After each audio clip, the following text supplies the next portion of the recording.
अस्सलाम वालेकुम वरहमतुल्लाहि वबरकातुहू। ख्वाबों की ताबीर में एक और ख्वाब की ताबीर हम लोग सुनते हैं। ख्वाब में सदका देना या सदका लेना ये किस बात की अलामत है? तो आइए इसका जवाब सुनते हैं। लेकिन आप हमारे चैनल पर अगर नए हैं तो चैनल को सब्सक्राइब जरूर करें, वीडियो को लाइक करें और शेयर भी करें। देखिए, हदीस पाक में आता है कि सदका जिंदगी को बढ़ाता है और उम्र में बरकत लाता है, और सदक़े के जरिए से आफतों, बलियात, मुसीबतों को दूर किया जाता है। हदीस पाक में इसकी तरगीब दी गई है। अब अगर ऐसे ही कोई शख्स ख्वाब में देखे कि वो सदका कर रहा है तो ये बहुत अच्छी अलामत है। तो उसे बरकत, रिज्क में बरकत, घर में बरकत, इल्म में बरकत और बहुत सारी चीजें उसको मिलने वाली है। उसके दुश्मन उससे दूर होने वाले हैं।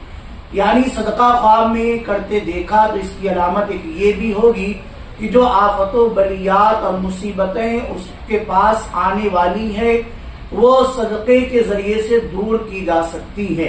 अब ख्वाब में दिखा दिया गया तो अब चाहिए कि हकीकत में जब उठे तो किसी अच्छे मुस्तहिक, जो वाकई में मुस्तहिक हो, जैसे बेवा है, यतीम है, तो उन तक सदका और खैरात को पहुंचा दिया जाए। ख्वाब में इसी तरफ इशारा दिया गया है, इसलिए कि सदका आपने सुना बलाओं को दूर करता है। तो जब अगर कोई देखे कि ख्वाब में सदका दे रहा है तो वो दिन में भी हकीकत में सदका करे ताकि आफतों, बलियात दूर हो जाए।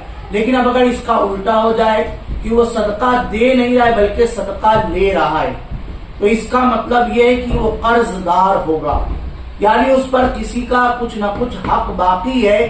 तो उसे चाहिए कि इस पर गौर और फिक्र करे कि कोई ऐसा मामला तो नहीं है कि मेरे जिम्मे किसी का कुछ माल, किसी का कुछ पैसा, किसी का कोई हक आ रहा हो, तो इसलिए मुझे सदका लेना पड़ रहा है। तो अगर ऐसा है तो गौर करने के बाद सदका दे, उन तक पहुंचा दे।